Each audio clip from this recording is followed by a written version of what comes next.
Good evening, everyone, and welcome to February 7, 2022 Blue Ribbon Pension Review Committee regular meeting.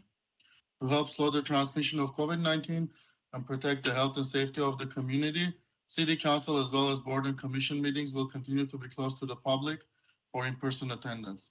The public is encouraged to watch and participate from the safety of their homes to practice social distancing. Meetings are broadcast live on Glendale TV, viewable on Spectrum Cable, Channel 6, and AT&T Uverse, Channel 99. Meetings are also streamed live in high definition on the city's website, glendaleca.gov/live, on youtube.com/myglendale, and on Apple TV, Roku, and Amazon Fire devices using free app called ScreenWave and choosing Glendale TV from the menu. For public comments and questions during the meeting, please call 818-937-8100. Public comments on a specific agenda item will be taken when that agenda item is discussed. And now I'm going to conduct a roll call. Committee Member Amirian. Present. Committee Member Bain. Present. Committee Member Kedikian. Here. Committee Member Manning. Here. Committee Member Macias. Here. Committee Member Michaels. Present. Committee Member Molano. Here. Committee Member Nelson. Committee Member Wilson. Here. Committee Member Finch. Here. Committee Member Vance. Here. Committee Member Zakarian. Committee Member Palos. Here. Thank you. Next, item number 1, regular business agenda. The agenda for the February 7, 2022 Blue Ribbon Pension Review Committee regular meeting was posted on February 4, 2022 on the bulletin board outside City Hall. Item number 2, oral communications. We do not have callers at this time. Item number 3, minutes. 3A, approval of the minutes from the January 3, 2022 regular meeting. 3B, approval of minutes from January 17, 2022 regular meeting. Excuse me, Mr. Holzman. Yes. I'd like to bring something up. I don't really want to bring it up, but I feel that I must before we move forward. Sure. I finally had a chance to view the video of the special meeting of the executive committee member meeting that was held on 3 p.m. on December 13, 2021. I'm sorry to bring this up so late, but it took nearly a month for that video to be made available on the city's website. About 30 minutes in, one of the committee members stated that he had been meeting with other committee members and discussing the direction of committee proceedings. Not only did he state this once, but toward the end of that same set of comments, he again mentioned having met and discussed committee business with other committee members outside of publicly noticed and publicly accessible meetings. And surprisingly, no one took notice of this clear Brown Act violation, and no questions were asked about it. No one asked who had he met with and conferred with, exactly what conversations were held, and when did these conversations occur. And I'm sorry to say, but I believe that a clear violation of the Brown Act should be grounds for removal from this committee. I don't want to spend too much time on this, but Ms. Wilson, but as you probably know, under the Brown Act, and I'll leave this to Mike, but to talk about more, but it would only be a violation of the Brown Act if you consulted with more than a quorum of the committee. So it's not unusual for some committee members to talk to each other as long as it's less than a quorum. But again, Mike is really the guy here, so I'll turn it back over to you, Mike. Thanks, John. I would agree with that. This is not a couple things, right? This is not on the agenda, so we can't have a full discussion about it. You want us to agendize it or follow up, we could. But a couple things, that's correct. It would have to be a majority of the members of the committee that were engaged in a seriatim meeting. And I gotta say, I do think the comments that are being attributed to that particular commissioner, I think, are taken a little bit out of context as it pertains to the discussion. I think the comment was that he was commenting on the discussion and observations of the other committee members. I don't think he specifically said outside the meeting, but happy to have that discussion later. But again, from our view, we were asked to look at it. We did not find it to be a Brown Act violation. If the committee wants us to look at it, we can, and I can produce a more complete review of it and provide some information to the committee. That's all we can really discuss at this point. But again, from our view, we didn't see it as a Brown Act violation. Mr. Holtzman? I would like to say one more thing about this. You know, when I went before council and made a comment to them, and because I get a little nervous when I'm going to be speaking publicly, I misspoke in a very minor way. And I came to the meeting subsequently prepared to apologize for it. We were involuntarily muted that evening, so I couldn't even get a word in edgewise. You don't want to take any time with this, but we spent about 5 minutes. There was about 5 minutes of discussion about this minor thing that I did. And we made a federal case out of that, but yet nobody wants to even discuss what seems to me to be a more serious infraction. So maybe that's all I need to say at this point. I want to yield the floor to the other commissioner who wants to speak. Thank you. Mr. Holtzman? Yes, Mr. Milano. I actually did notice the occurrence, and because it was an executive committee meeting, I was surprised that no one said anything at the time, not the city attorney and not you. But according to everything that we have learned from the prior presentations concerning the Brown Act, I believe we had 2 extensive presentations on it. And at no time did we ever hear that it had to be, the exception to that was a quorum, which would be incredibly difficult to obtain on a general meeting, especially when we have 5 members of the employee associations thereby present. But I would like to agendize it. I know that we have a commitment with a speaker that is coming before us. I request that we agendize this so we can discuss it further, because there are also a couple of other items that I may want to add my perceptions on with regard to this case. Thank you. Mr. Garcia, what's the procedure here as far as, do we need a vote to agendize it, or how should we proceed? I think our rules are we have the executive committee decide what to put on the agenda, correct? That is how it's structured. So, perhaps my suggestion would be I could put together a memorandum summarizing the issue for the committee, the executive committee, and then the committee can decide whether or not they want to have a further discussion of it, rather than having this agendized. But again, and Mr. Holtzman, Mr. Manning would like to say something. Yes, I see that. Mr. Manning.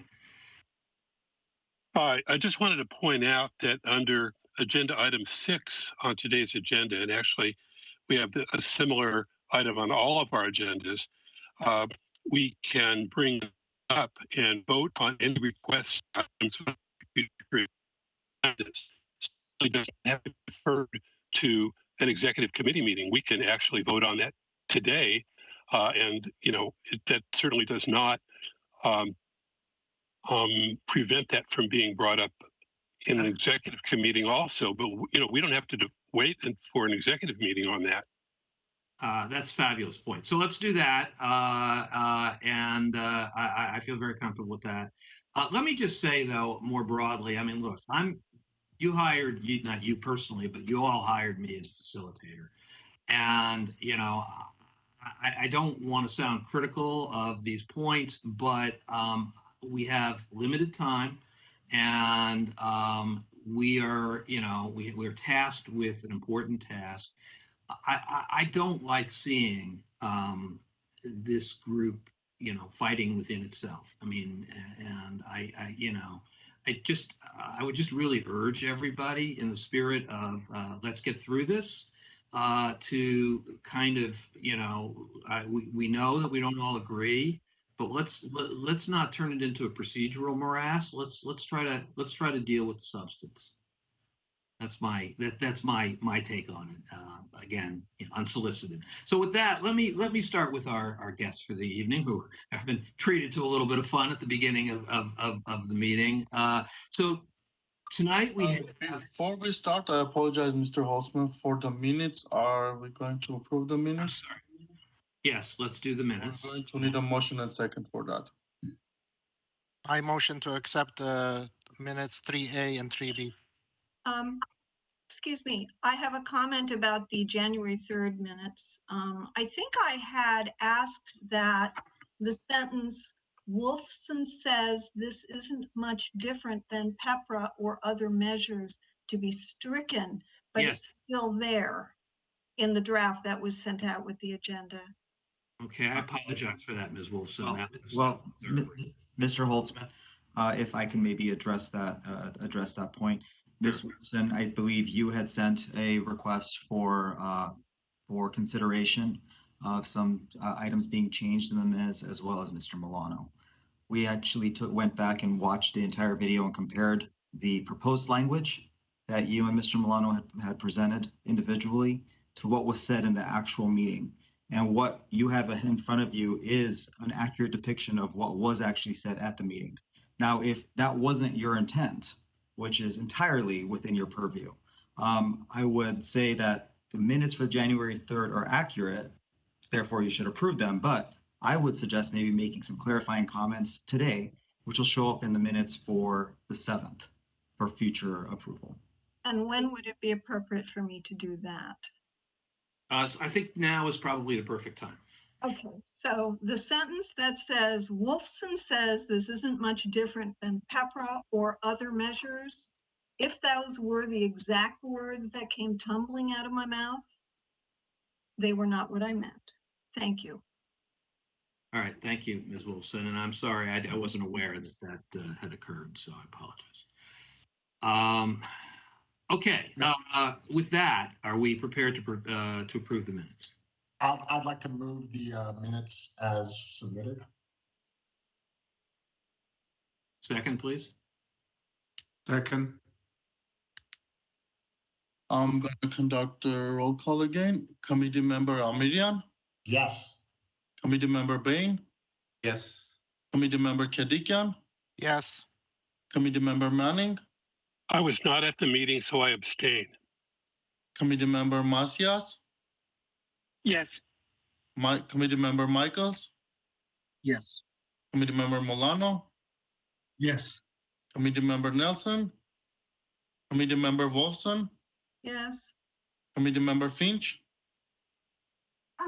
I was at the January 3rd meeting. I was not at the January 17th meeting, so I don't know if I can say yes to the one and abstain to the second, or if I have to abstain to both. I'm not sure. You do not. You can say yes to one and abstain to the other. Okay, then yes to the one and abstain to the other. Thank you. Excuse me, are we voting on both meetings or just the January 3rd meeting? We're voting on them together. Oh, okay, then I changed I'm abstaining only from January 3rd, and I vote aye on the January 17th meeting. Thank you, Mr. Manning. I'm sorry for the lack of clarity.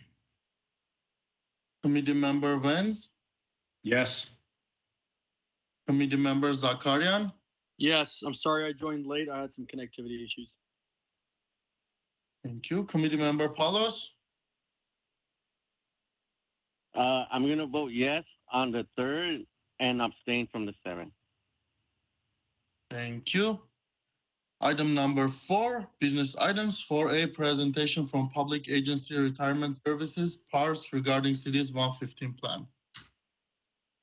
Okay, well, let me introduce, I'll actually let our guests introduce themselves, but it's, we have Angela Tang, Mitch Barker, and Keith Stribling from PARS to talk about the 115 plan. I'll let you guys introduce yourselves and what your role has been. Some of you I know are directly involved with Glendale and have been for some time, and others of you are experts in the field.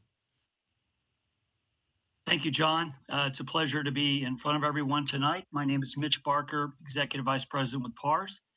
I've been with the company since 2004 and been with the City of Glendale on this plan since the beginning. So we're going to give you an educational presentation, but also an overview of your particular account with us. Angela, can you pull up the presentation? Yes.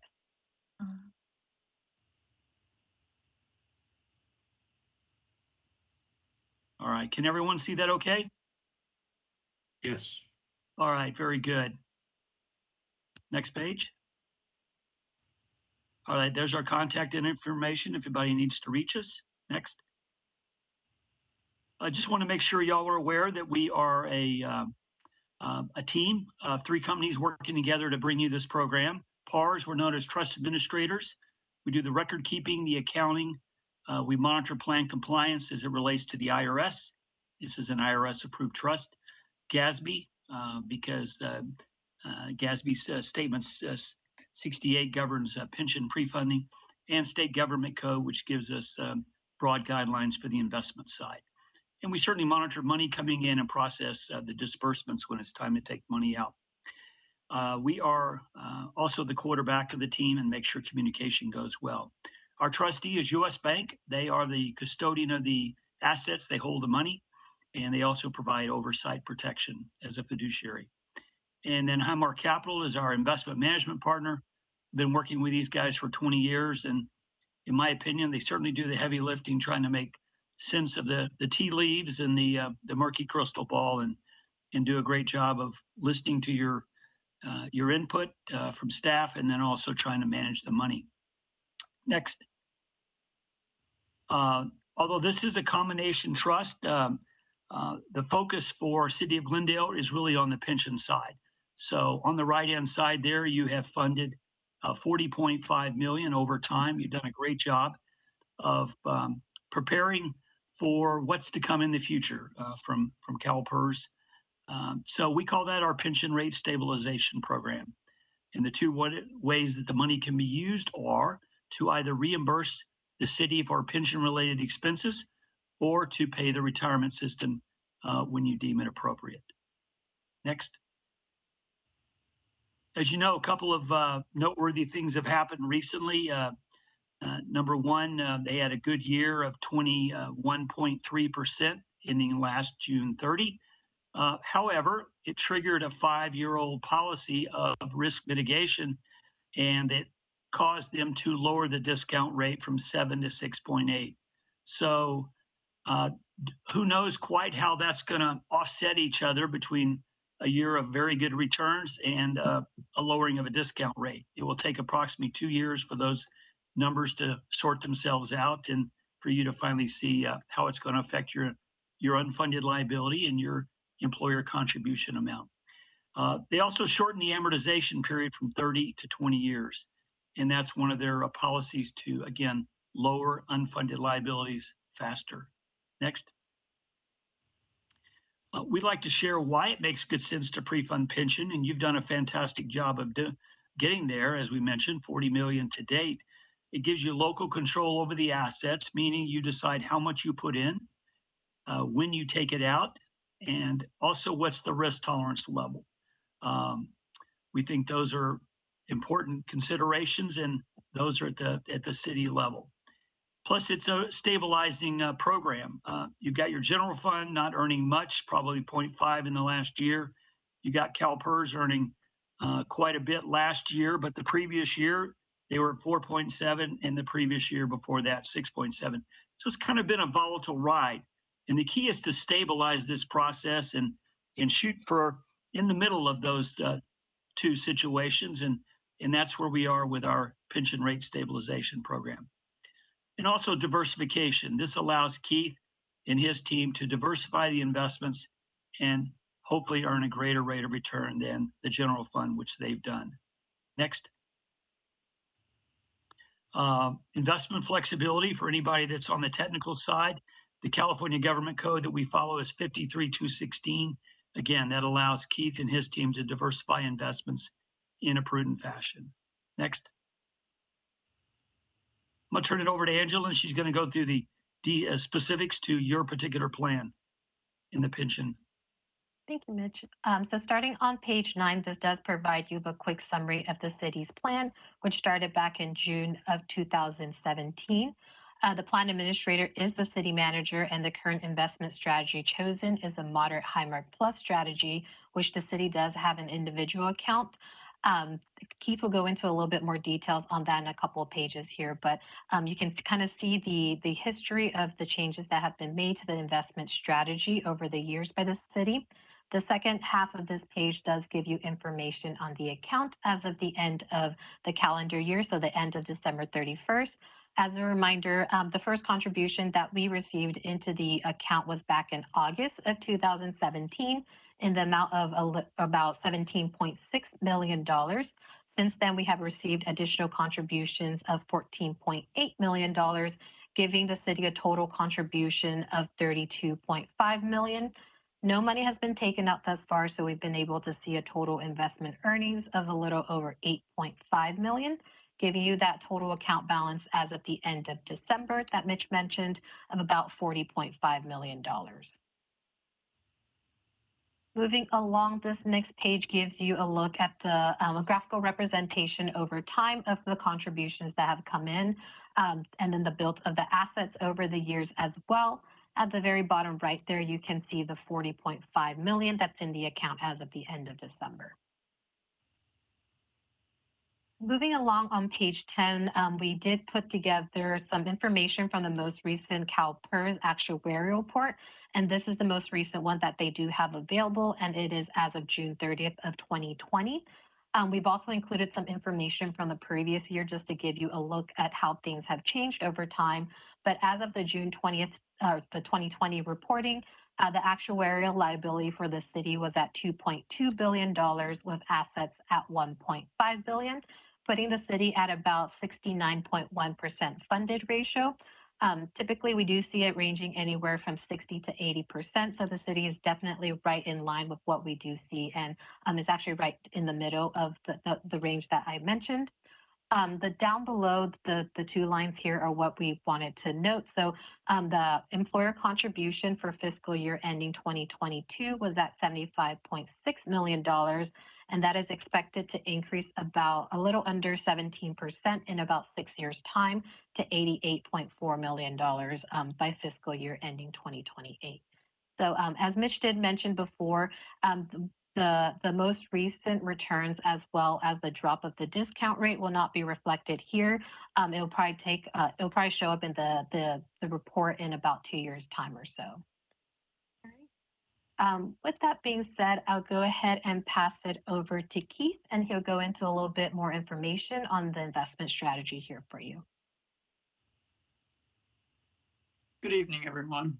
My name is Keith Stribling, and I'm your portfolio manager. I have been your portfolio manager since the inception of this fund.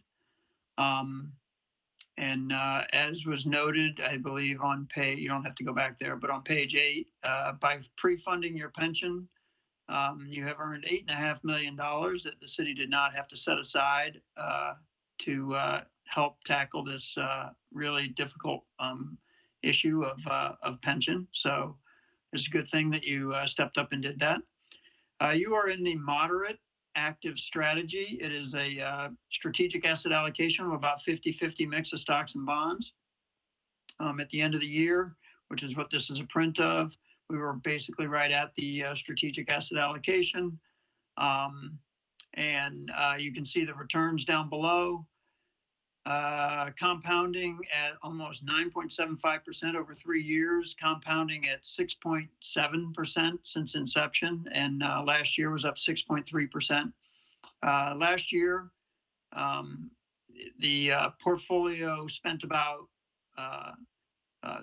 the first 5 months of the year, it was in the moderately conservative strategy, which is 30% stocks. And then there's, after a meeting that we had, I believe we had the meeting in April, we decided in sometime in May to change it to the moderate strategy of 50-50 mix of stocks and bonds. And that asset allocation or that investment objective is driven typically by your time horizon and tolerance for risk. But oftentimes it's really just what's the plan for the money and what's the time horizon. And as long as the time horizon is long enough to ride out the cycles, it's better to go ahead and assume a little bit of risk. When I look at those investment objectives, the one you were in before is sort of like an inflation fighting portfolio. It's 70% fixed income, so it's still largely fixed income, but some growth to offset the effects of inflation. This one and the next one up, moderate and balanced, are more longer term. They're kind of more pension oriented long-term investment strategies. And so I believe that was kind of the realization that this is going to be around for a while. In terms of the portfolio itself, as I said, we're equal weight equities. Actually, we're modestly overweight equities currently today. We are favoring the value style over the growth, and we had recently added a small cap because it underperformed large cap quite significantly.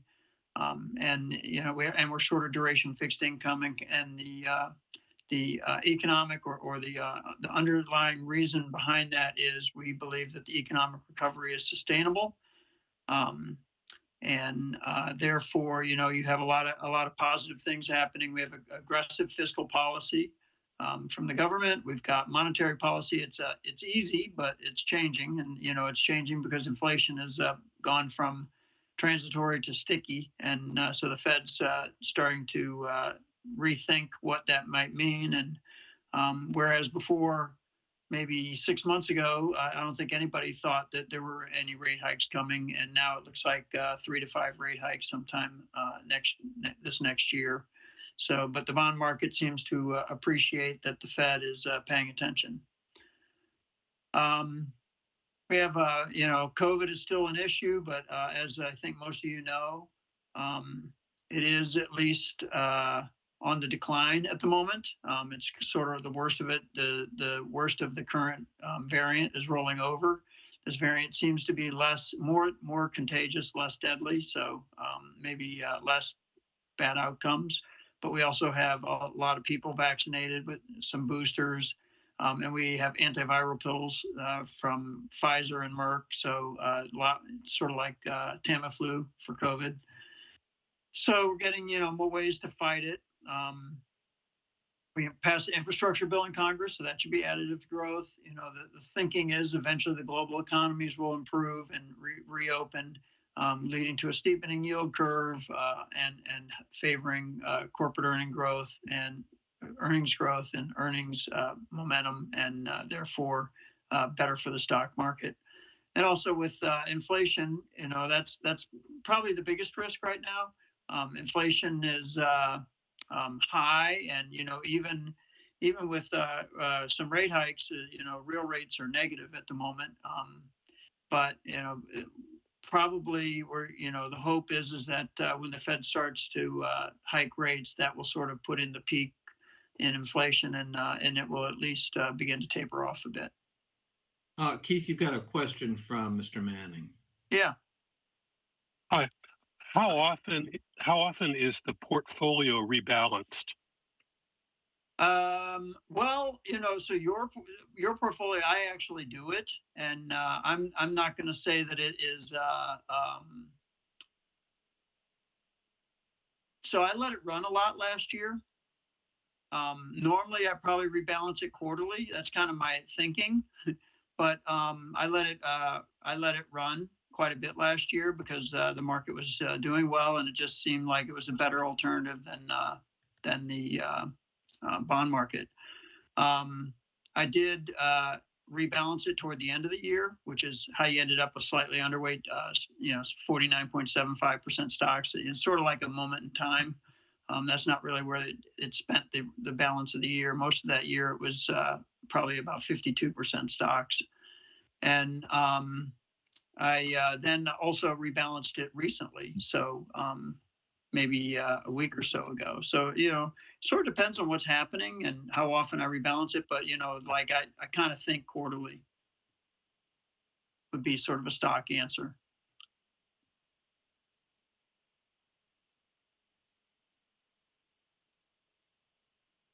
Okay, Keith, you can go on. Okay. Yeah, so anyway, like I said, inflation is the big risk. China's slowing, and China's behavior toward its own companies is a bit perplexing. And, basically, that'll be something to watch.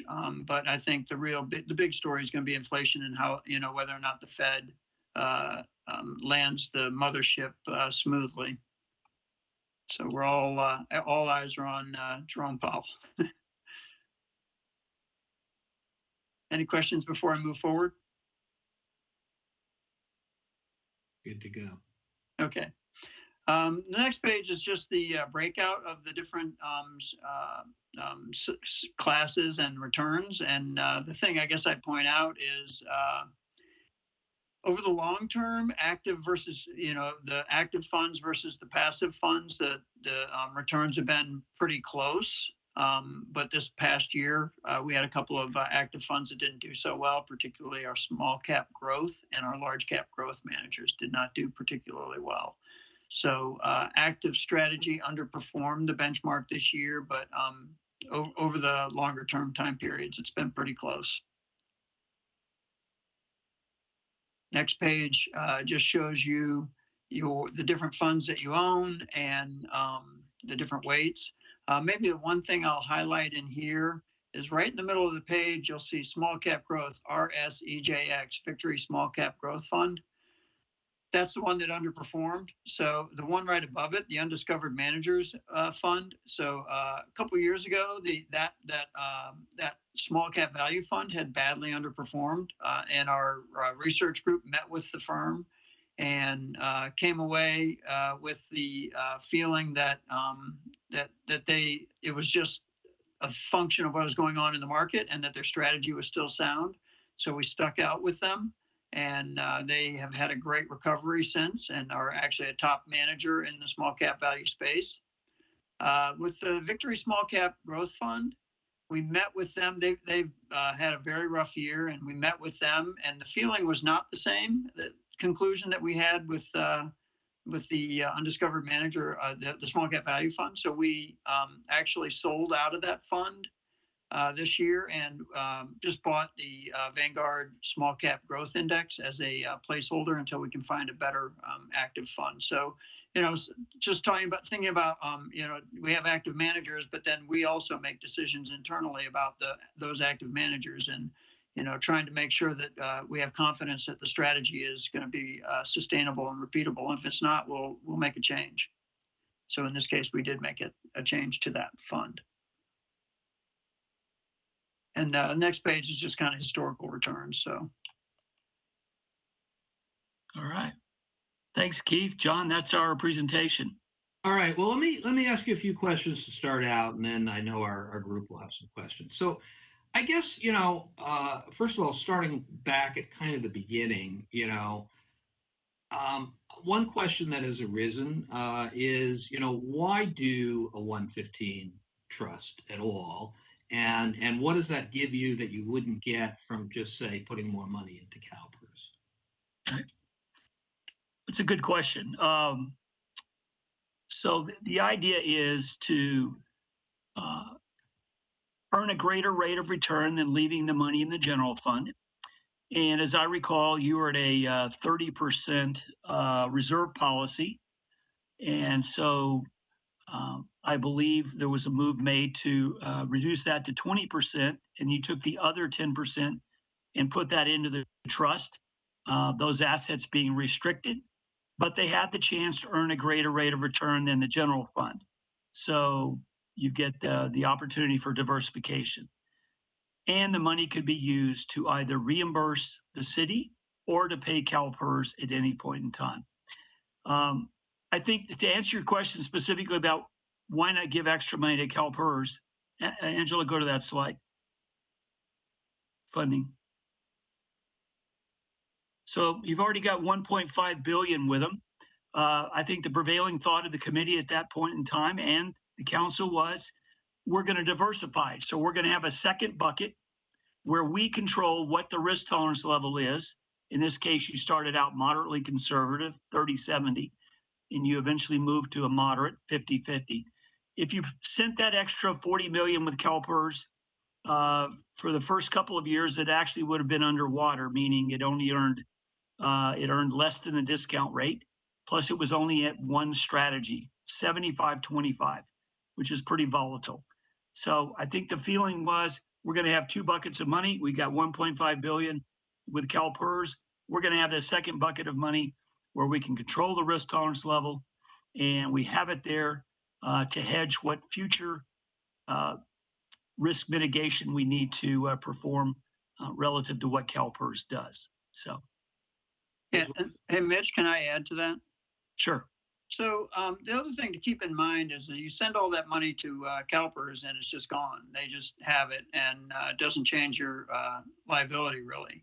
So this way, if we have, and it didn't end up being needed, but a situation like where the economy turns down, you have money there if it creates a hole in your budget that you can pull from this to kind of fill that gap temporarily while you get past that economic downturn. So it gives you the ability to sort of budget easier and not just because once you get the money to Calpers, they have it. Sure. So it's Ms. Wilson and then Mr. Michaels. I just want to go back to this previous question, and I think if I understood you correctly, Mr. Barker, you were saying that in the first couple of years of this, we invested in this, what is it, 5 years, approximately 5 years ago, and that if we had taken this same money and put it into Calpers, the return would have been below the discount level, or so the performance of this trust has exceeded the performance at Calpers. Is that correct? Do I understand this correctly? For a similar risk tolerance level, our 75-25 strategy compared to Calpers' 75-25 strategy, we call ours capital appreciation, has outperformed Calpers. Correct. Thank However, you chose a less aggressive strategy because your committee and the council wanted to take on less risk. Yeah. But even with that, I mean, if we were taking, we don't have that option with Calpers. They make the Correct. decision. That's exactly right. And I think their choices are pretty risky, some of them. I would agree. Yeah, I mean, you got to keep in mind they probably have a 100-year time horizon, so that smooths out some of those risks, but it doesn't. But you feel that in the you'll feel it in the swings on an annual basis or every other year or so. Well, yeah, but I mean, typically, I mean, I don't know, I'm not a real finance expert, but the way I learned it was the risk reward ratio is the more risk, the higher your return. That's why 70% equities and 30% fixed income usually outperforms reverse 30% equities and 70% fixed income. Correct. In the topsy-turvy world of Calpers, their very risky strategy doesn't seem to pay off for some strange reason. That's all so I want to make sure. Yeah. Another thing to note is Calpers is a massive size, so it's hard to move that kind of money around nimbly and outperform. It's much easier to do it with a smaller amount of money. Okay. So that's part of their problem is they're too big. Mr. Michaels and then Mr. Manning. I just had a quick clarification on page 8 and 9 of your presentation. On page 8, you do note that the contributions include a transfer of $6 million from the pension subaccount, but that doesn't show up in the summary in the graph on page 9. Can someone just clarify that for me? So all the contributions have come over from the general fund to our trust. So, And what I'm seeing on page 9, where the ending numbers match, but the contributions don't. Right. Is that 6 million included in there? Or where is that in the summary on page 9? Because on page 8, what we're looking at, we're seeing a total contribution of 32 million. If you go to the next page, it lists the contribution starting at 26 million. Yeah. Angela, any input on that? Let me see.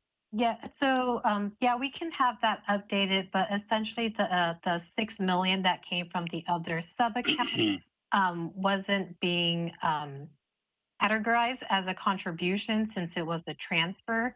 But we can certainly have this updated and provide the city with a new copy as well. Yeah, just to clarify, at one point you had this account and then you opened a separate account with a lower risk tolerance with a lower investment strategy. And then you decided to make them both the same investment strategy. And then so therefore you just merged them together. So that's why I think it's not showing up. So we probably should have labeled this differently and had a column for transfer for the balance. I think would have been more appropriate. Yeah. Okay, that's what I wanted to clarify, that 6 million was a transfer and wasn't another increase in value. Correct. Good catch. Yeah, good catch, Mr. Mack. Mr. Manning. Okay, I just wanted to point out that it's not really fair to judge a riskier investment strategy like Calpers has over just one or just a few years results. They're operating over a long time horizon, and when you have a riskier investment strategy, the expectation is that over the long haul, it will pay off. And it really isn't fair to criticize that sort of a strategy over a very short-term return. And that's all I want to say. Yeah, that's why I mentioned they have a 100-year time horizon.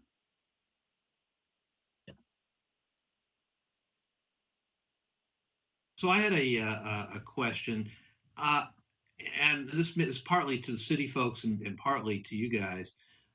Do we have a funding policy of how we fund the 115, how much we put in any given year? Or is it sort of how much money we have kind of left over? Jason, would you like to take that, or would you like? I can speak to that. It's a couple of factors, Mr. Holtzman and members of the committee. It depends on where our reserve policy is currently.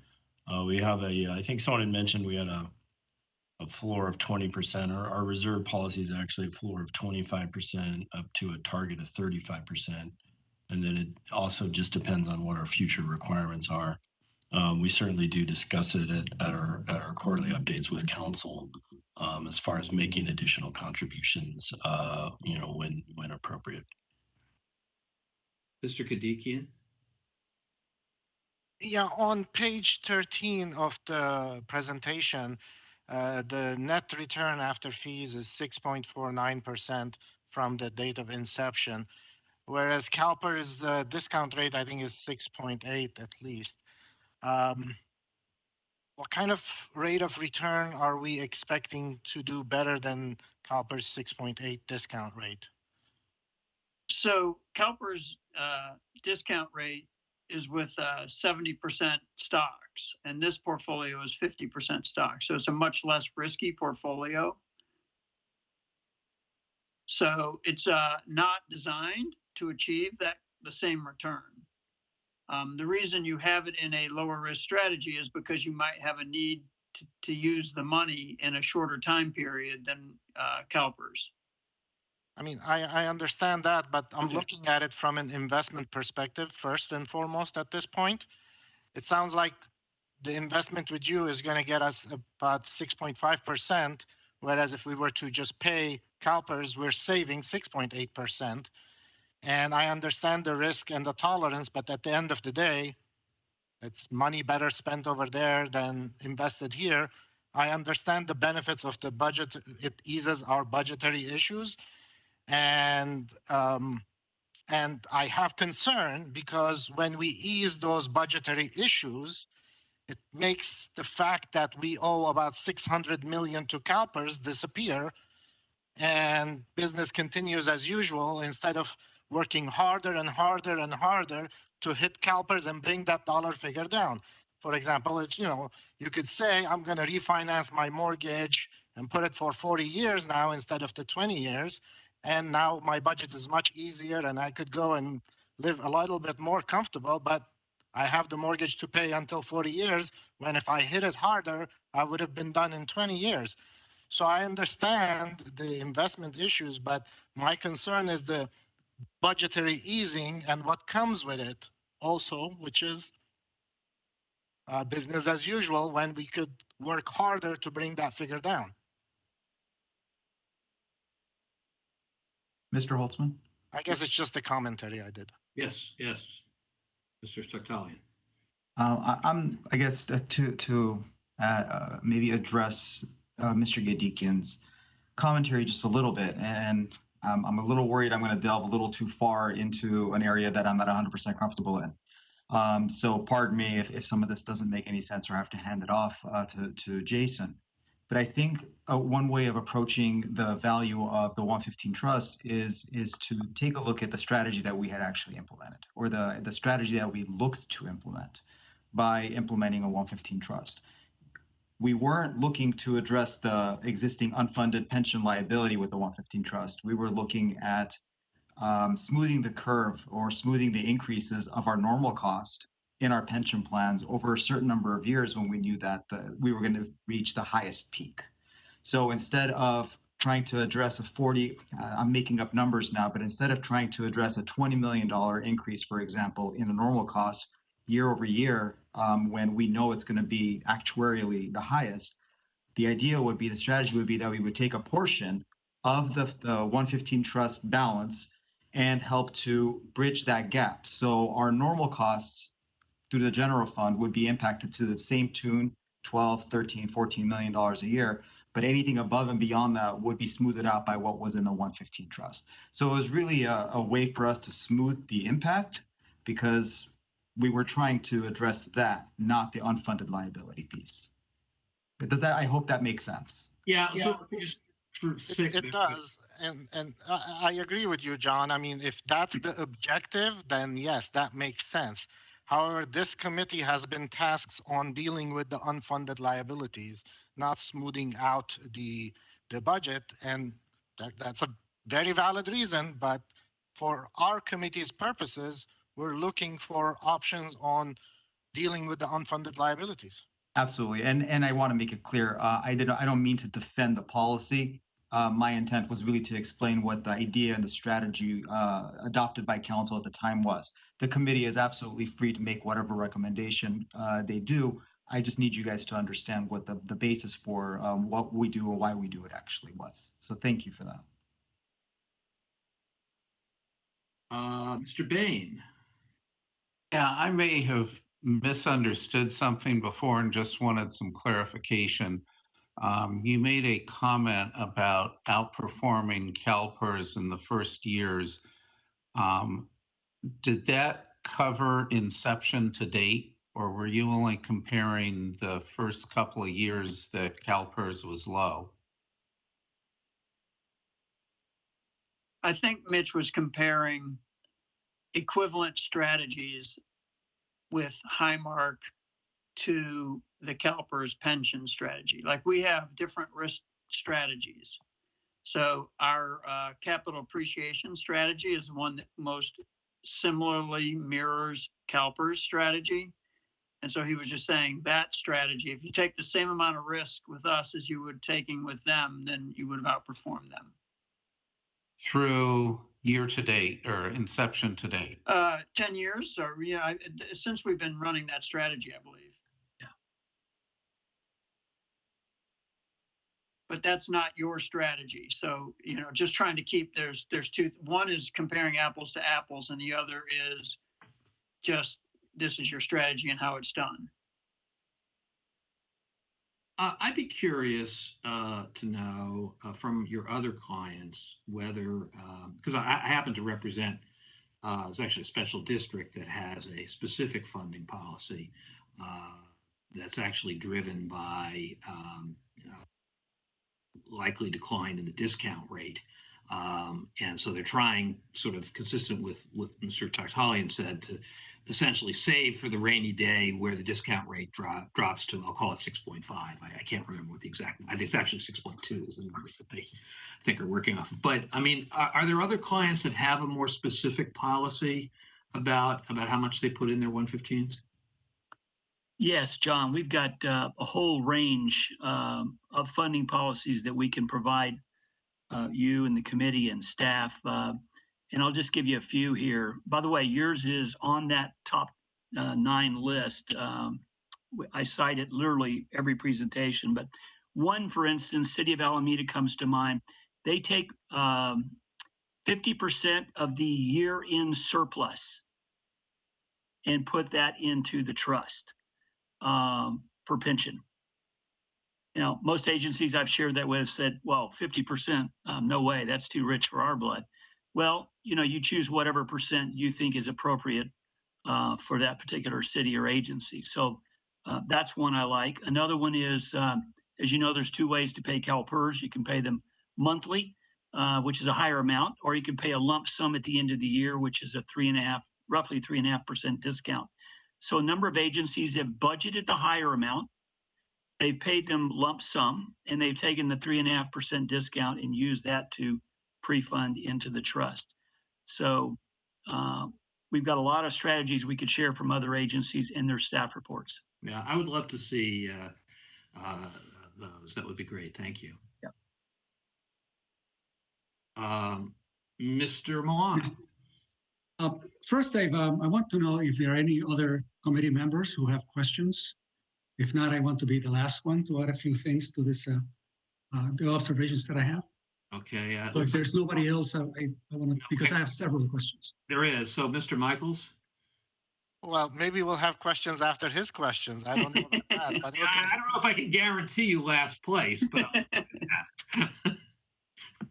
I wanted to ask more a question. I understand the limitations in the structure of the trust.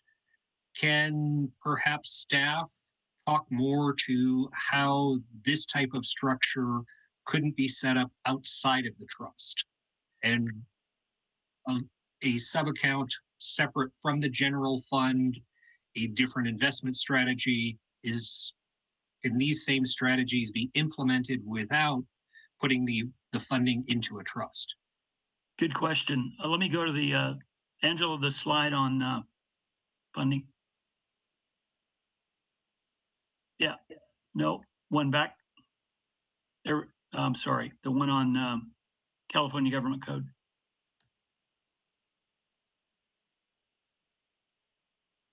There we go. So your general fund is governed by 53-601, which is restricted to fixed income and so forth. You cannot invest in equities for the general fund. Ours is governed by 53-216, which allows Keith and his team to quote unquote diversify the investments in a prudent fashion. So they have the ability to include equities. The decision becomes what's the percentage of equities based on his input along with the committee and staff.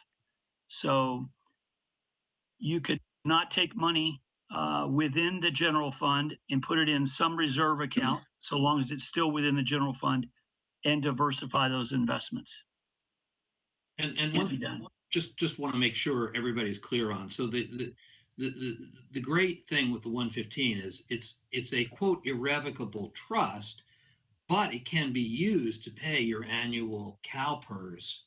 So what's important about it is it's almost as good as a reserve because if you get down to it, you can always use this to pay your Calpers and use your other money to pay for whatever. So that's what's so unusual about the 115, and it allows you obviously to invest. I mean, I imagine the city makes, if anything, a 0.5 percentage point or something on its general fund in regular reserves. Correct. Mr. Kadiki. So, in a simple way of thinking about it, we're putting money out of the general fund into a special piggy bank that can be invested differently and has different regulations. And then we then can use that for any type of expenses that are related to pensions and payments to Calpers. Correct. Angela, go to the 2 bucket slide. So underneath the pension cylinder on the right, purple or maroon. So 2 ways you can use the money: reimburse the city for pension related expenses or pay the retirement system. Those are the 2 ways you can use the money per GASB rules. Thank you. Okay. Mr. Kadikian.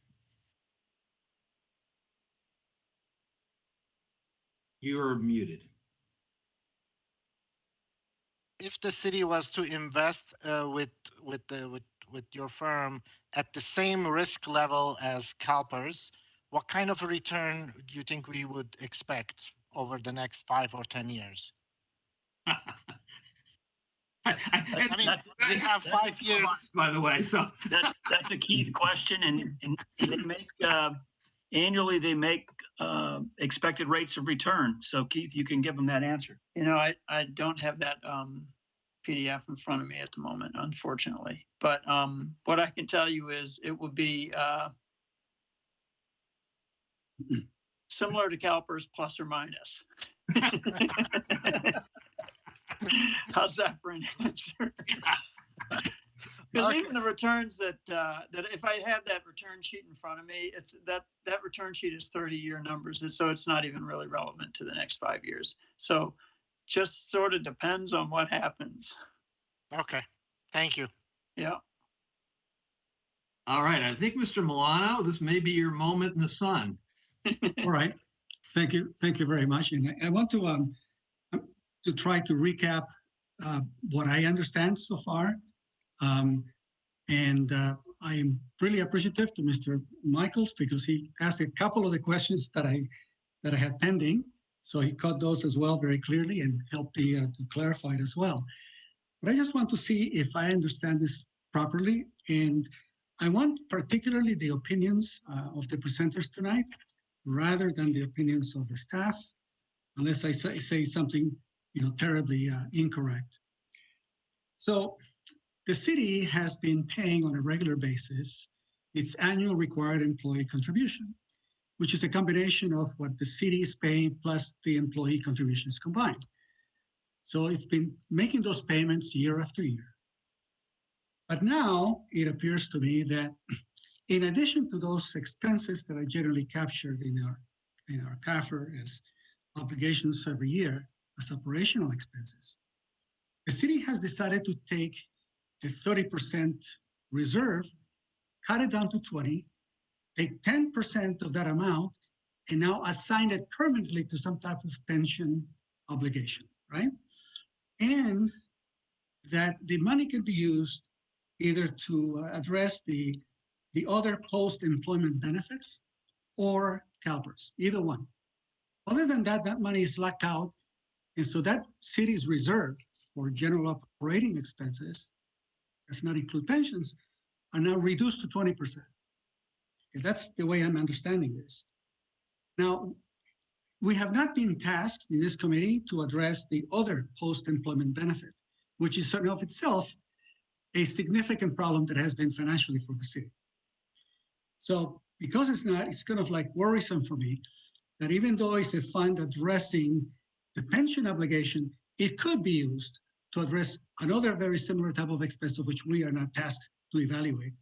And in my opinion, maybe the city should create another committee to investigate and do a similar study on the other post-employment benefits, which have grown exponentially.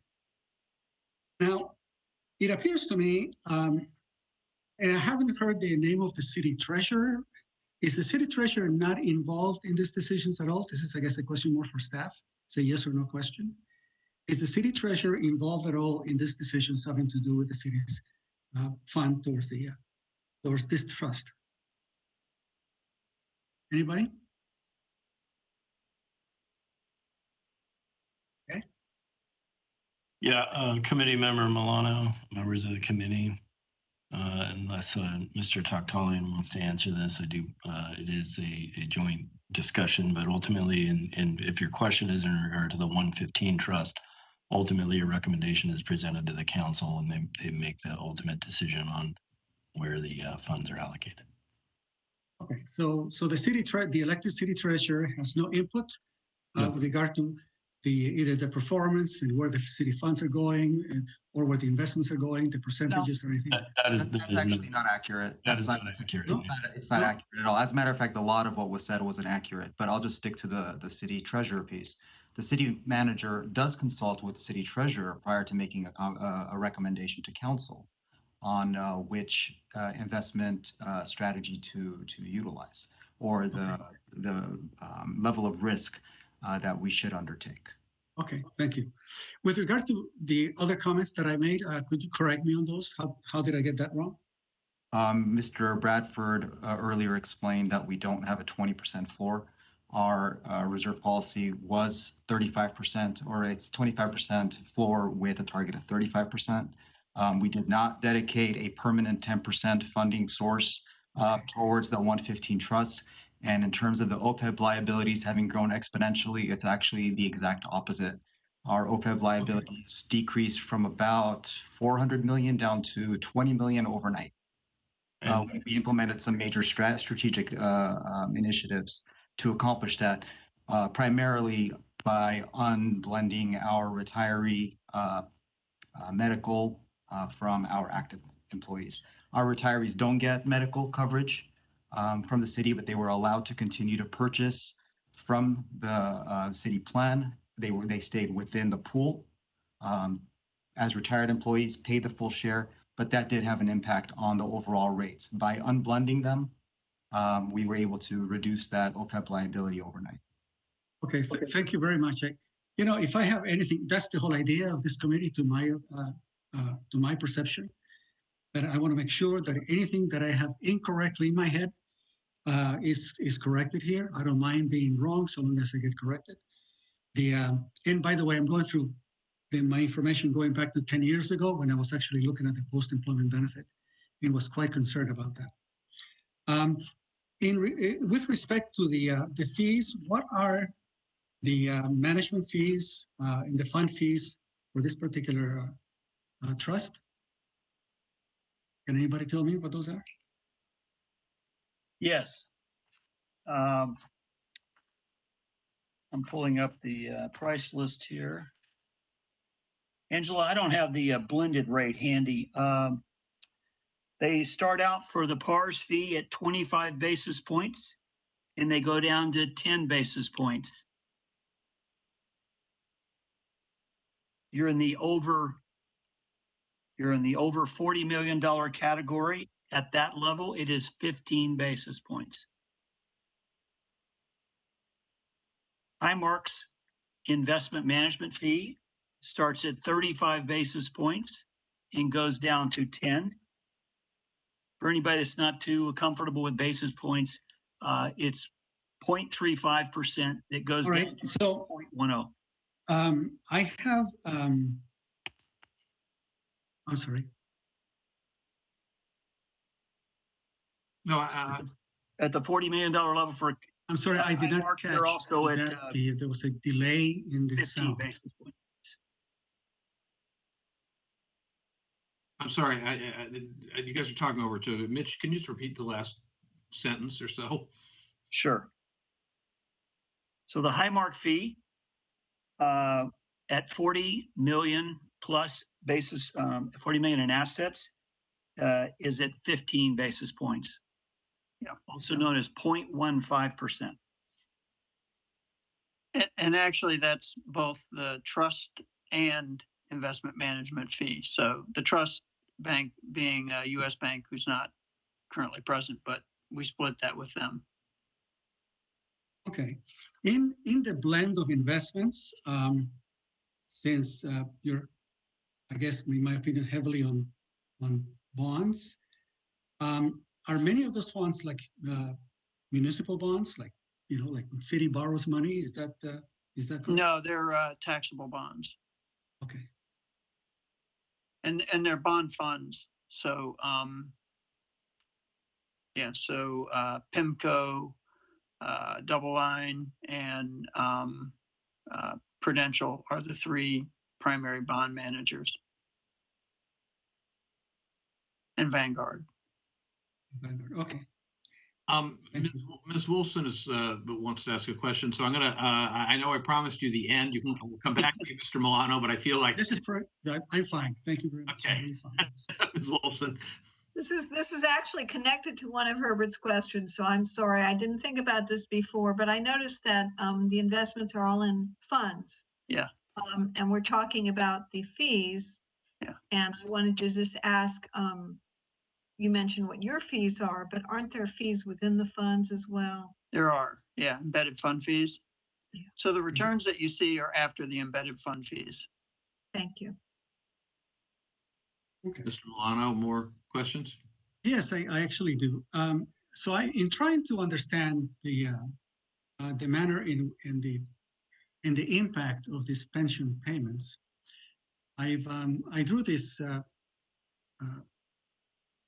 this chart that I had verified by the city's finance and Mr. Italian, and I really appreciate the effort. And so based upon that information, I created a PowerPoint of just 2 simple pages that I like to see if I can help and get the opinion of our presenters today with regard to how they feel about the abilities of the city to sustain these additional investments on top of what we have with our Calpers obligations. So if you have that available, I'd like to share my screen. Just two simple. Sure, but keep it. I keep it as a question, right? Okay. I want to keep it as a question. Yeah, that's correct. Thank you. No, I just want to know if this is.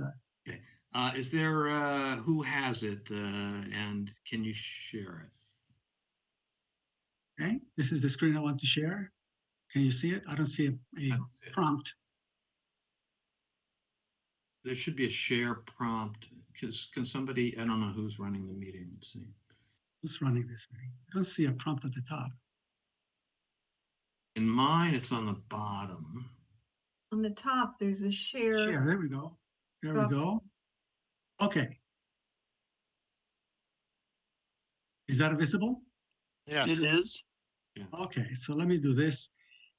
So this is what I tried to do for the past 20 years. I took what is the city's contribution plus the employee cost sharing combined. And I added to that the Section 115 trust contributions of 2 of them, one in 2018 and one in 2020. And then I also considered the unfunded actuarial liability prepayments between 2013 and 2017. Because my thinking is that if you're making prepayments, sometimes 30 million, 40 million, some significant numbers, they all add up to a full burden on the city's ability to be able to make these payments. And what is the impact on its general fund? And so I just brought up a couple of things, and it's here. So in the years 2000 and 2001, the general fund was 98 million. Calpers payments, meaning the ones that I just combined, right, that I just mentioned to you, was 8.4 million for an 8.5%. So in the year 2000, 8.5% of the general fund went towards pension obligation. The next year, roughly about the same, right, 7.5%. By 2010, it's coming up to 14.6%, 15%.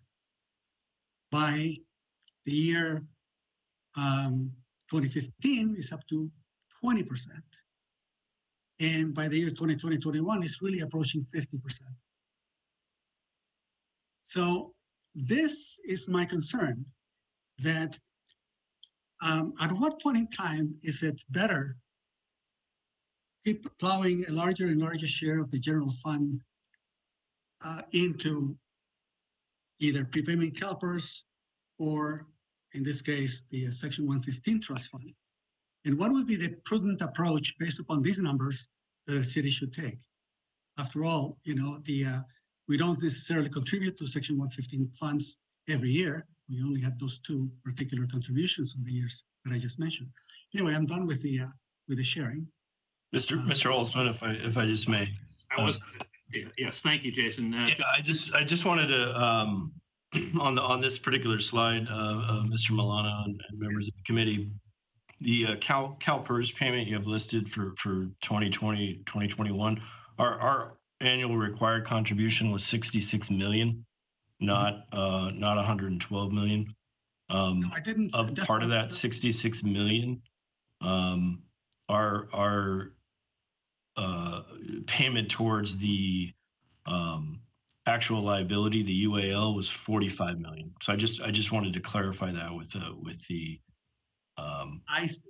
Well, I see. Well, thank you for correcting me on this. And I'm looking at the spreadsheet right now that I sent to you, and I have a separate column. I have 61 million for city's contribution, 5.8 million for the employee cost sharing, and then I have the $45 million as a separate entry. You're saying it is not? It is somehow embedded in the 66?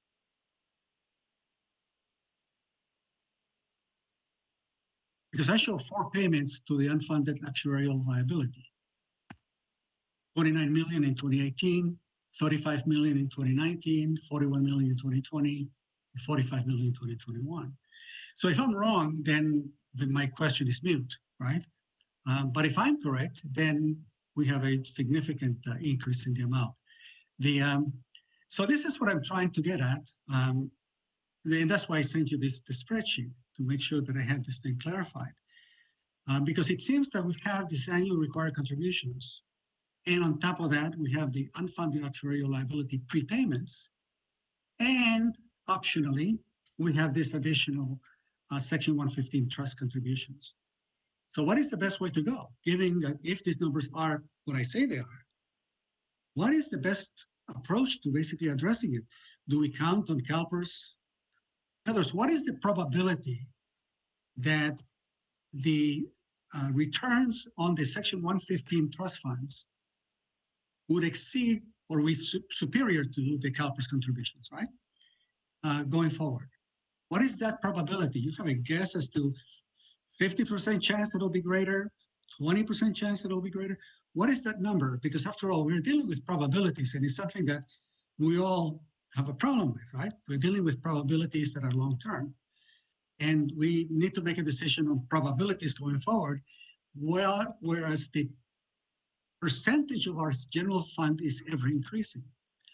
So what are those probabilities that we would have a greater return going through Section 115 above and beyond our annual required employee contributions? Mr. Holtzman, Mr. Milano, members of the committee, I apologize. I had lost my audio for a minute, and I caught the tail end of your comments, Mr. Milano. I think the confusion lies in the information I sent you. The UAL prepayment, it is a prepayment. As one of the other members mentioned, we actually save money by sending the money at the beginning of the fiscal year rather than paying monthly. But the prepayment is not in addition to the ARC. It is part of the ARC. Oh, it's part of the 66? And we noted that on the spreadsheet, but that's, anyway, I just wanted to clarify that. Okay, thank you very much. That was really, really important. That had me extremely concerned about that. Yeah. And I think that is probably one of the tasks that we have here as we begin to put our arms around this beast. Our unfunded liability continues to increase almost exponentially. Our payments, I would imagine, will be increasing in a similar rate, maybe spread out a little bit under those 20 years. So what is the percentage of these numbers relative to our general fund? Because if the money is being taken out of the general fund to Section 115, what would be a proper plan of attack, right? How much of that general fund should be going into that 115 as a proper strategy. So if the percentage or if the probability that the Section 115 trust funds would outperform Calpers, then we can add that probability to the actual rate to figure out what it would be the likelihood benefit of going in that direction. And then it will also tell us, based upon that percentage on the assets, to see what would be the appropriate amount to estimate to be moved out of the general fund towards the Section 115 trust. So my question, I guess I can return it to, what is the probability that you can outperform Calpers going forward in the next 10 years? Let me just say this, and I'll let them answer, but I mean, I think generally when you ask finance people, specifically what will they do in the future, there are limits on what they're going to be able to assert. I don't think anybody in their right mind wants to assert they're going to do better or worse. What you've heard from them is that at a given risk level, they do as well or better historically as Calpers at any given risk level. The reality is, I think what you're hearing from them, but again, you guys correct me if I'm wrong, is we do use the 115 as a bit of a hedge because it is invested at a slightly lower risk. Therefore, you would expect a slightly lower return. But of course, if the market goes all to heck, we'd also expect them to lose less money than Calpers.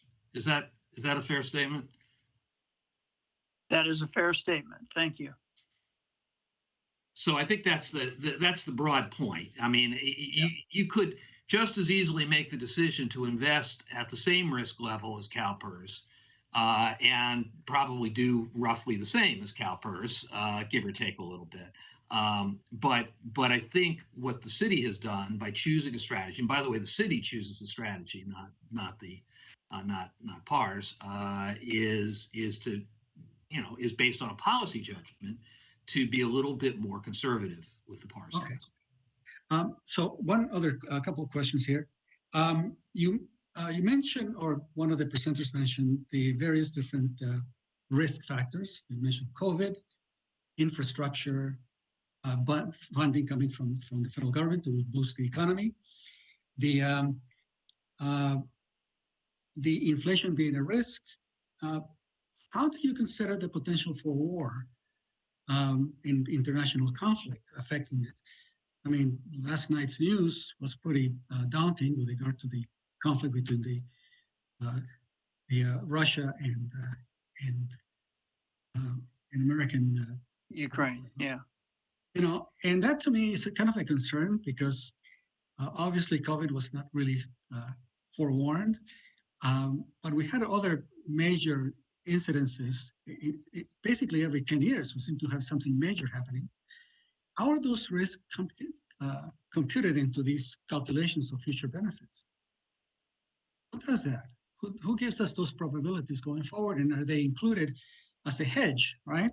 Say, the chances of another major financial debacle, right, that will hit the market may be, 20%, 30%? How do you do it as investors and calculate that number? That gets the time horizon, really. If you told me you needed the money next year, I'd tell you probably should have a lower risk level. If you tell me you don't need the money for forever, you could even probably take more risk. But the money is not used for the general fund, right? It's only, other than the other post-employment benefit payments, we're already restricted with those numbers. So it's not really like a rainy day fund, is it? This particular 115 trust, it's a rainy day fund for, it is in that you can pay your Calpers obligation technically and have the rest of your budget for whatever else. I think you can pay 2 years. I think you can pay up to 2 years of it in one shot, if I remember from what I've heard Mitch say. So our strategy has not been for it to be a rainy day fund. It can be, but as I tried to make it can be. Yeah, yours is a different strategy, and that's one of the things about these 115 trusts is there's 30 or 40 different strategies out there of how people are using it. Mr. Macias, you've been very patient. Oh, thank you. Just a quick question. is there an investment policy statement on file? And if so, could that be made available to us? And I think that might answer a lot of Milano's questions, regarding, the risk and other factors. There should be. Yeah. Did you guys create the investment policy, or did you have a third party come in? We created it. Yeah. It's pretty clear. So let's do this. I'd like to see that policy and have it in the files of the committee. The other thing, I would really appreciate it, Jason, if you would, because I don't want this chart uncorrected in the file. If you wouldn't mind putting the actual numbers in this chart that Mr. Milano wrote and do issue, not today, obviously, but and then sending us one so we have one for the record. Yes. Thank you, Mr. Holzman. I really appreciate that and correcting it. There's nothing worse than having wrong information inside our heads getting around. Yeah. And by the way, I want to thank Mr. Tactalian in making available the website or the repository of data that we can all share. So I'll definitely correct this one once you get it verified. And I'd like to include a couple more documents in there for everybody's attention. Thank you very much. Great, thank you. So thank you guys from PARS. Appreciate it very, very much. We've kept you a little longer than I thought we would, but I appreciate your sticking with us. Thank you so much. No worries. Thank you, John. Thanks. No worries. Thanks, everybody. All right. So next item. Item Olson, can I just add one comment? Oh, I'm sorry. What was that? Yeah, this is David. I'm a wealth advisor. I do what the PARS team does for nonprofits and corporations. And everything I have seen with the numbers and stuff, I know there's a lot of people worried about rates of returns and possible economic factors. And I think they've done a great job, just from my personal view of them handling, the situation. And it's really important when we talk about, time horizons and risk factors. That's really the benchmark that you use to judge returns. And you kind of gold set. And so I think they've done a great thing. I'll just be interested to see the investment policy statement. I do find it kind of strange that they wrote that. That's a little bit of a conflict of interest, but everything else, I think they've done a great job. Thank you. Okay, so next item. Item 4B, preliminary discussion of committee's report and conclusions. All right. Well, obviously, we're not going to go too deep into this today, but what I wanted to start with, and Luke, can you put up my little list here? Is I wanted to go over, first of all, who we've had so far and who we still have coming. There have been some questions, particularly from Mr. Milano, about what I'll call contrarian kind of voices. And I do believe, and I do agree with him about the importance of hearing from those voices. So I wanted to give you a list of both where we've been, which is this list at the top. Obviously, we heard from PARS today. We have Mr. Seidel, I believe is how, I'm not sure I pronounced his name correctly, who will be coming, I believe, at our next session. Very, very interesting guy who has made his fortune, and he'd be the first to say this, conducting forensic audits of pension funds and actually being a whistleblower in pension fund cases to talk about, and he's written a book as well on this, which I will be sending everybody a link to, which you can buy on Amazon for $9.99. I do not get a percent so of the profit, but I commend the book to you about a lot of the sort of challenges of pension funds and the things that, frankly, that they do wrong. We also have a yes from Marcia Fritz. Marcia Fritz was recommended by John Kupel, if I get that name right, from Howard Jarvis Taxpayers Association. She actually worked with Governor Brown to some extent on pension reform, as did I. And so she's got, she will be coming. We have Susan Harrell, who will be coming to talk about pension obligation bonds, not an alternative view. That's part of the main show. And we are still waiting for responses from Pete Constant and Rick Cole. So that is what I mean, assuming, and again, I don't know whether we'll get a yes from Pete, who has not returned my calls, even though I know him from San Jose. Pete was recommended by Chuck. Chuck, thank you. Chuck Reed, and then a number of you have recommended Rick Cole. So that is how I propose to kind of close this out. We have 2 more meetings. One of those meetings, the one on the 22nd, I want to say, may run a little long. I would ask people's indulgence to let us run probably a half hour long on that meeting, because we'll have 3 speakers. But I want to just get them in.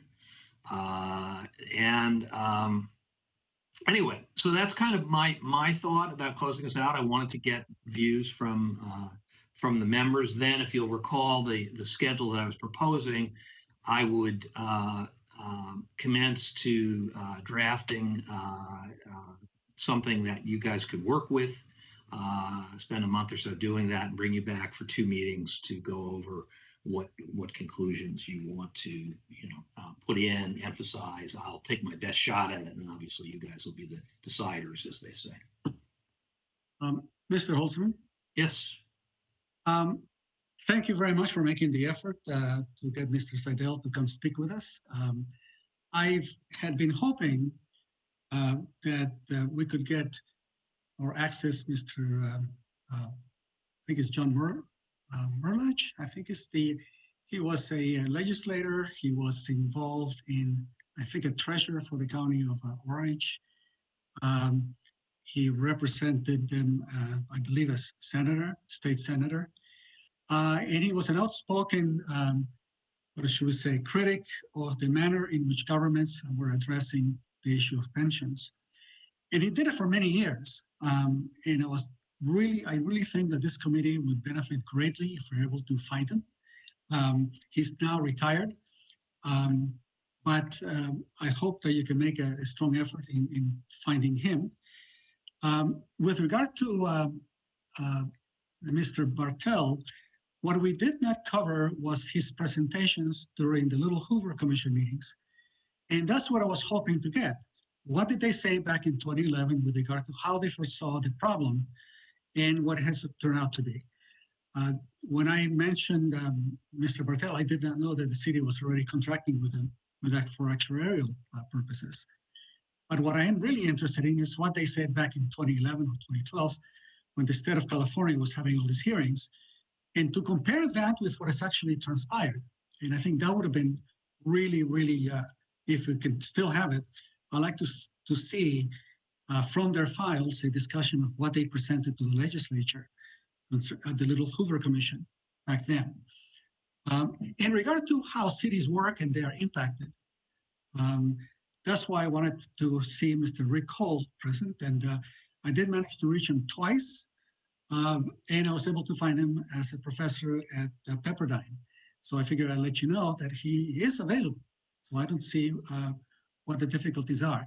So those are 3 additional ones. One, will get a perspective of what the pension problems were deemed back in 2011 and how I think they very likely have not changed, if not gotten worse. How the issues have been addressed in the past with somebody with very, very knowledgeable with the manner in which the pensions are being addressed by governments.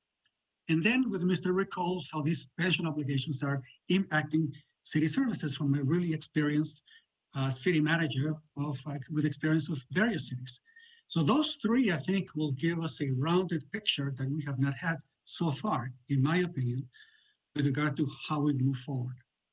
So I appreciate that. Before I forget, let's not forget to address and make time with regard to the Brown Act violation or the alleged Brown Act violation. I would appreciate that. We will get to that before we close out today. We will do that. In fact, Luke sends me a running thing. He says, "Don't forget the agenda." So okay. So I think that's. I mean, I will tell you, Mr. Milano, and I know you're impatient to hear from these folks.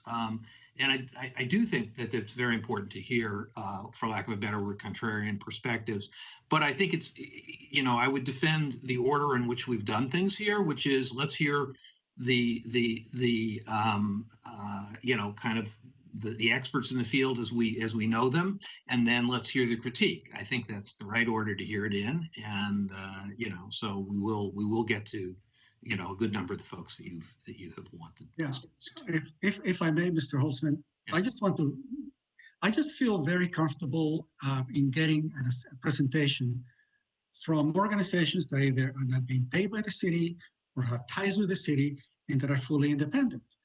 When I mentioned the word bias, I mentioned bias with regard to the way it is used in probability or behavioral economics.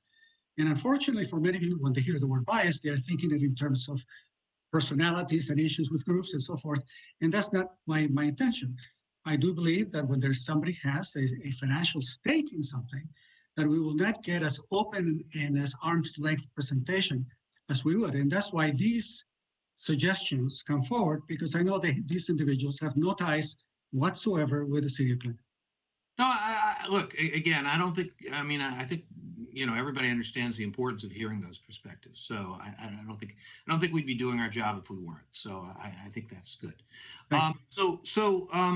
Let me, I guess we'll go then to, I was going to do a little bit more conversation about preliminary conclusions, but honestly, I think given the hour, if we launch into it, we're going to get nowhere in a very, we just don't have enough time for it. So I think we should move on to the other items on the agenda, which is in particular the agendizing for next time.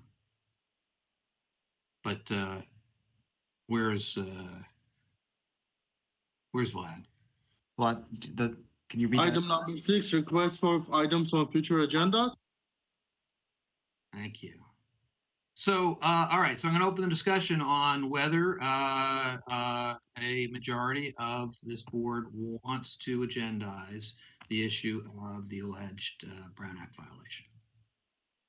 And for that matter, any other suggestions for items. Ms. Wilson. I would like to agendize the alleged Brown Act violation, at least to the extent of having some discussion, some questions answered about the nature of what was admitted to in that committee meeting. The other thing I wanted to say is that I feel strongly that before we can actually draft our report to council, that we do need to hear from other points of view that we haven't heard from. And in particular, I think we've brought up the name of Rick Cole a number of times, and I would very much like to hear from him before we start putting pen to paper. I agree, and we're working on it. Yeah, Mr. Holtzman, I would second the suggestion that we bring in the Brown Act violation for the following reason. If there is a violation of law, then really it shouldn't be up to a vote for a committee to determine whether or not it should be brought up for discussion. Somebody violates the law or allegedly violates the law, in and of itself behooves us to be able to really dig through it. Because if the problem is that the city attorney did not clarify this to us, and definitely did not, maybe the same approach should be clear to all other commissions within the city to basically say, now you're allowed to have conversations, with the majority of the members of whatever committee that happen to be in, so long as it is less than a quorum. If the quorum, well, I heard two things, quorum and majority, perhaps they are interchangeable. But I think that needs to be clarified. Issues of law, I think, should be brought forward without a necessity for a vote, because if the same individuals who conferred, in private prior to the meetings, well, it's not up to their discretion to then say, yeah, but we also don't want it to be discussed. I mean, that would be like double-edged. So in keeping with your point, because I don't disagree with that, your latter point. I think that the appropriate thing to do in my mind would be, if you want to ask the city attorney for an opinion about whether there's been a violation of the Brown Act, that's a heck of a lot more appropriate than us having a vote on it. I agree with that. Although I wasn't proposing in any event that there would be a vote on it. There's only a vote on whether to hear it. But really, it's the city attorney who gets to make these calls, and that would be my recommendation. If you want to pursue this, have the city attorney write you an opinion. I think that all of the members, I think this will be very instructional for everyone to hear. We had 2 extensive presentations by the city attorney, and yet that was not what I interpreted from those meetings. I mean, like I was, very eager to find out whether my analysis would be correct or not, and maybe talk to somebody else on it. And I was reluctant to do so because of the way that I interpreted those comments by the city attorney. And I figured that that was my interpretation. Sometimes it's very likely that others interpreted it in the same way, right? Very constrained with regard to with whom we talk and what do we talk about. So I think it should be clear going forward, and I think it will be of benefit to everyone in the committee to hear it out. So I would again side with the advice that Mr. Holtzman shared with you, putting aside assumptions or interpretations. The law stands, and based on what we have reviewed, the city attorney has concluded that there was no violation of the Brown Act. Now, if what we're asking for is confirmation of that and a detailed analysis of what had actually occurred and why it doesn't constitute a violation of law, what Mr. Holtzman is suggesting that the city attorney provide a legal opinion to the committee, to the entire committee, so everybody's on the same page. I want to make sure that there is no misinterpretations of what I'm saying. It's not just to you, Mr. Milano, or to Ms. Wolfson. It would be to everybody. Yeah. So that would be a recommendation to the group is that we allow Mr. Mike, who, by the way, unfortunately had to leave early today, and he warned me about that, that we have him provide a brief written opinion, and he will explain the basis. I will tell you, having practiced government law for 40 years, that the law is pretty clear that you can talk to anything under a quorum. It's not a subtle issue, but I think it's important, as Mr. Milano points out, to clarify. Yeah, I would like to have the members give their input and their interpretation of it. Because there are a little bit significant ramifications in this particular committee. I've very early on in one of the earliest meetings, I said that I did not concur with the idea, or I suggested the idea of ex officio members for those representatives of the city unions that are here present. Not that I encourage them to be present. And by the way, when I heard it first, some individuals, I believe, were basically unnerved by the idea, but I wanted them to be present so that they could participate and hear what needed to be said and understand the magnitude of the problem that we face. So that's not a problem for me. But when they do become voting members to say, oh, well, now we also get to vote on who gets to speak or discuss a particular issue, that's doubly problematic. So it's a little bit different than from our other committees that we have in the city. So I think it bears with us to listen or read the information as we have it. I went through the extent of paying for a full transcript of the meeting, and I have that available if anybody wants to see it. And I also like to post it in this new website that the city is providing us to as a receptacle for our documentation that I suggest we all read. And I just want to clarify, certainly I never implied that I was seeking this to be shared only with me or with any other committee member. In fact, it's quite the opposite. I feel that everything should be 100% transparent and above board, publicly accessible, and shared with the entire committee at a noticed meeting. And that's precisely my concern in raising the issue. Thank you. So is it acceptable, and we don't have to vote on this unless there's dissent, to follow my suggestion of having Mr. Garcia write us an opinion. It'll go to everybody, and it'll be a public opinion, and then we can have we'll put it on the agenda next time just to discuss that opinion if there are any questions. Hearing no dissent, then we'll go that way. All right. That brings us to the end tonight. And as I say, do be prepared next time. I apologize, but we will have 3 speakers. So we're going to be a little long next time. Oh, one more item, Mr. Holtzman, just to wrap this up, if I may. Somebody made a suggestion that we hear from the other members of the committee who have not been so vocal as the few of us who have been. I want to know what their perception is of, what the problem that we face and their ideas that they have garnered so far. I think that it behooves us to get that level of participation from everyone so that you can get that as part of your report. And also it allows me to understand about things that I have not thought about that I should be considering. So anyway, that's a suggestion for us to have in the future. So I would say, and let me just maybe tee this up, even though we're not going to discuss it tonight. What I was going to ask the committee is a very open-ended question. And that is, based on what you've heard, and we still have a fair amount to go, even though we only have a couple sessions, but we've got a number, we have all the dissenting voices basically coming. So I understand that people's views will change, but based on what we've heard up till now, what are you taking from all of this? You, the jury, what are you taking from all of this? And what are your inclinations about the issues that the report should tackle? So I'm not asking you to answer that tonight, but it is a very open-ended question. And I would like to get some sense of it. I guess we're going to be, because next week is so busy, 2 weeks from now, that maybe a while before we get to it. But that's the question that I feel we need guidance on. I need guidance on even before I put pen to paper. Would it be appropriate for us to maybe have each committee member send you? That would be excellent, actually. And remember, though, do not copy the other committee members. No. In theory, to be very clear, you could copy a few of them, but don't. Just do me a favor. Just send it to me. Yeah, I think that would be extremely helpful. I'd like to hear that because, it will help me refine what we need to tease out of all of this.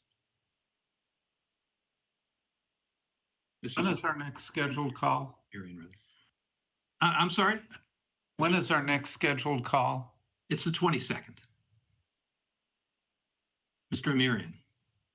Yes, and thank you. I would also like to bring up, a concern that I've mentioned a couple times. I mean, I think the reason why, we have to write in our opinions, or many of the members of this committee have to write in our opinions, because there's been kind of a domination of time with soliloquies and really, in many cases, incorrect, misleading information, not really in the form of any questions, but more in the form of, just rambling thoughts.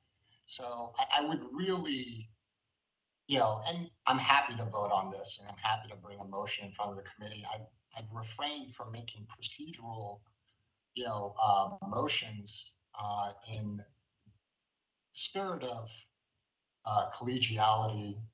Unfortunately, that's not been the case, as has been represented by a couple of the members on this committee. And I think the rest of the committee is, kind of seeing this. And look, the bottom line is, I don't really like to interrupt people as they're making mistakes. And unfortunately, it's become clear, in my opinion, that some people can't argue on the merits anymore, and so now this is kind of devolving into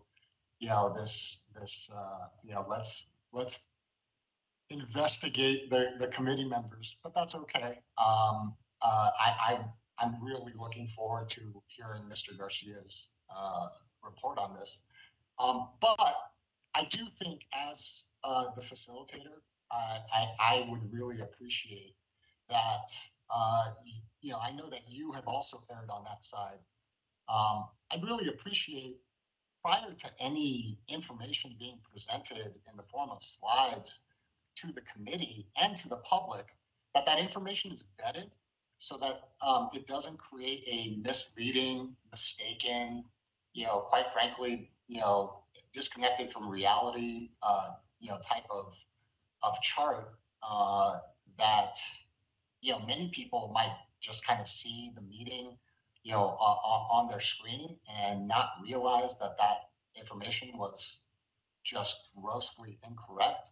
And so I think it's important as we get to the end of this process that we stop allowing, especially during presentations, anything but actual questions, rather than just soliloquies based upon the internal thought process, mostly incorrect and not based in fact, of a couple of specific members of this committee. I appreciate that. So let me just say, and I don't, I mean, I am a facilitator. I guess it's fine to get in the middle of a shooting match, but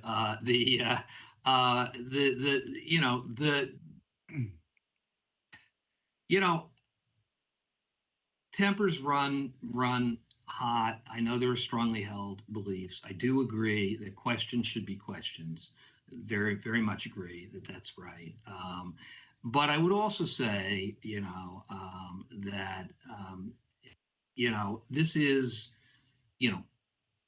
we're lent a little bit of formality by virtue of the fact that this is televised and also that this is under the Brown Act. However, the intention of this committee is to put together divergent views, and to produce something for the public. And so, I personally am not fond in any direction of personal attacks, et cetera. I think you've heard me say that before.